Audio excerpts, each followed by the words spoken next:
Panorama group, जो सोचता है वो करता है। नमस्कार, आप देख रहे हैं भारत लाइव और मैं हूं हमजा अब्बास। शादियों का सीज़न शुरू हो गया है और जो लोग तमंचे पे डिस्को करते हैं उनके लिए ख़ास खबर है।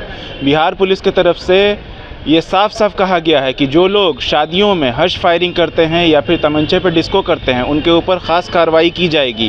क्या कुछ कह रही है बिहार पुलिस, आइए सुनेंगे। अनावश्यक अपने लाइसेंसी या गैर लाइसेंसी हथियार से बिना कारण हवाई जो फायरिंग कर देते हैं या उसको लहराते हैं, उसको भी उस श्रेणी में रखा गया कि ये भी एक अपराध है और आर्म्स एक्ट में धारा प्रभावित की गई 25 सबसेक्शन 9। उसके बाद से ही हम लोगों ने आदेश निकाला था, बिहार पुलिस का स्थायी आदेश संख्या 3 है, जिसमें ये प्रावधान किया गया कि सभी जो थाना अध्यक्ष उनको जिम्मेदारी दी गई थी कि वो अपने जो भी थाना क्षेत्र में जितने भी मैरिज हॉल है या जहाँ पर इस तरह के समारोह होते हैं, विवाह भवन है, उनकी सूची संधारित करेंगे और उनके साथ बैठक करेंगे। तो ये कार्रवाई पिछले 4 महीने में हो चुकी है। आज इस बैठक आज आप लोग को बुलाने का पर्पज केवल ये था कि अब जो शादी का सीजन है वो 23 तारीख से शुरू हो रहा है, तो उसके बाद से आपके माध्यम से इसको केवल मैं रिट्रेट करना चाहता हूँ।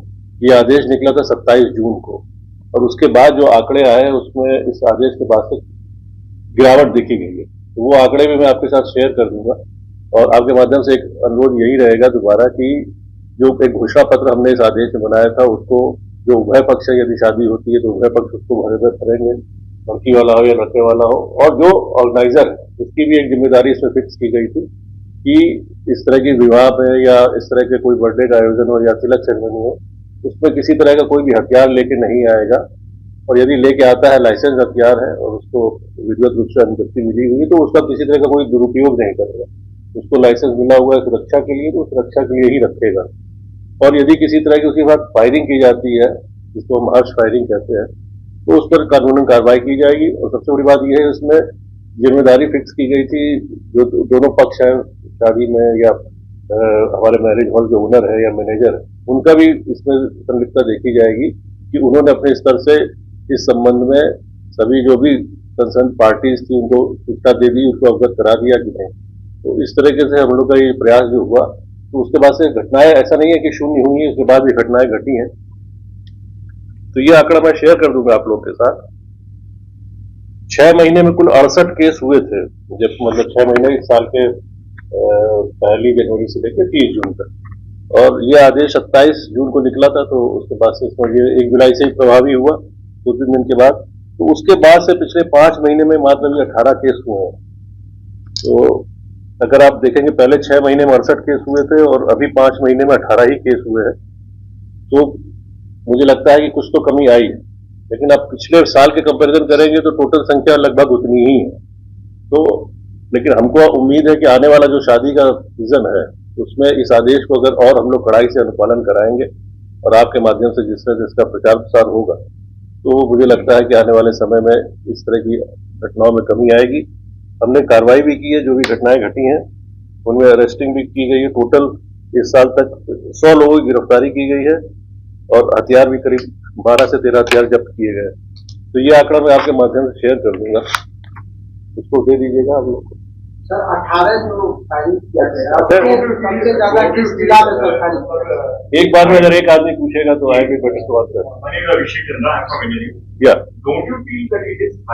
Like if they are celebrating the birthday of their kid or they are marrying their daughter or son, so it's they think they have been given arms just to show that they have some power, or out of just zeal they at times fire.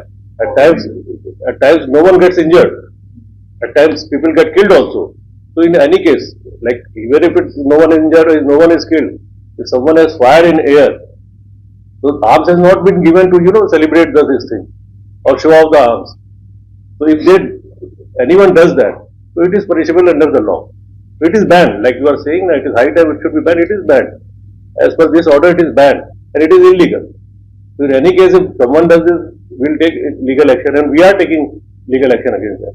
अब आप बताइए सबसे ज्यादा किस जिला में? Data भी हमारे पास नहीं है, टोटल आपको निकालना पड़ेगा। इतना लंबा डेटा लेके क्या करोगे? 22 में कितना? हाँ 22 में बता देता हूँ। 22 में हुआ था टोटल, अगर आप बाद में चाहोगे हम दे देंगे। 22 में टोटल 99 केस हुए थे, जिसमें 8 लोग मरे थे। और हाँ अभी देखिए, इस बार मैंने कहा ना कि इस बार का अगर आंकड़ा साल का आप कंपेयर करिएगा तो 68 लोग तो केस हो गए थे जून तक ही, तो टोटल केस हो जाता है अभी तक 86 केस हो गया है। पिछली बार टोटल 99 हुआ था, अभी हमारे पास 1 महीना बाकी है, तो अभी तक टोटल केस हो चुका है हमारे पास 86 डेथ हुआ है 19 केस हुआ है। मई और जून में सबसे ज्यादा घटनाएं घटी थी।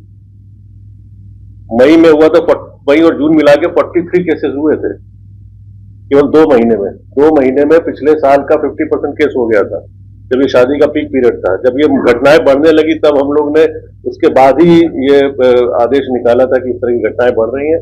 तब ये आदेश निकला था जून के अंतिम सप्ताह में। मेरा कहने का पर्पज खाली ये था, 2 मतलब था कि जब से आदेश निकला है तो उस पर थोड़ा सा नियंत्रण हुआ है, लेकिन इसका क्या एक्चुअल नियंत्रण है वो हम बता पाएंगे जब ये मेरा मैरिज सीजन निकलेगा।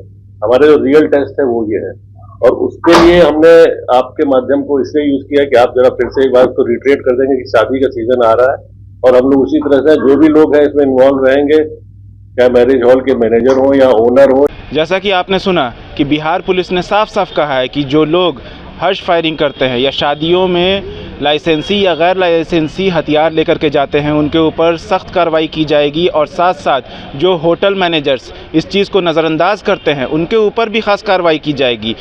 बिहार पुलिस ने ये कहा है कि इस चीज़ पे चाहे लाइसेंसी हो चाहे गैर लाइसेंसी हो, किसी को भी ये हक़ नहीं होगा कि वो हर्ष फायरिंग करे किसी भी शादी ब्याह में। इसको लेकर के बिहार पुलिस ने साफ साफ कहा कि जो होटल मैनेजर्स हैं उनको भी इस चीज़ को नज़रअंदाज नहीं करना है, और जो लोकल थानेदार हैं उन लोगों को होटल मैनेजर्स वगैरह के साथ बैठ करके इस चीज़ पे बात करना है। ऐसी ही तमाम अपडेट्स के लिए देखते रहिए भारत लाइव। शुक्रिया। पनोरमा ग्रुप, जो सोचता है वो करता है। अगर ये वीडियो पसंद आई और वह बिहार के राजनीति और बिहारियत से सरोकार रखेनी तो सब्सक्राइब बटन दबा के चैनल के सब्सक्राइब कर ली।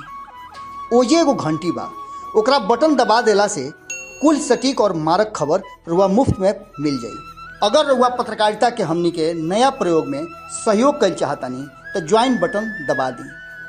पेटीएम नंबर नोट कर ली 9386816700। धन्यवाद।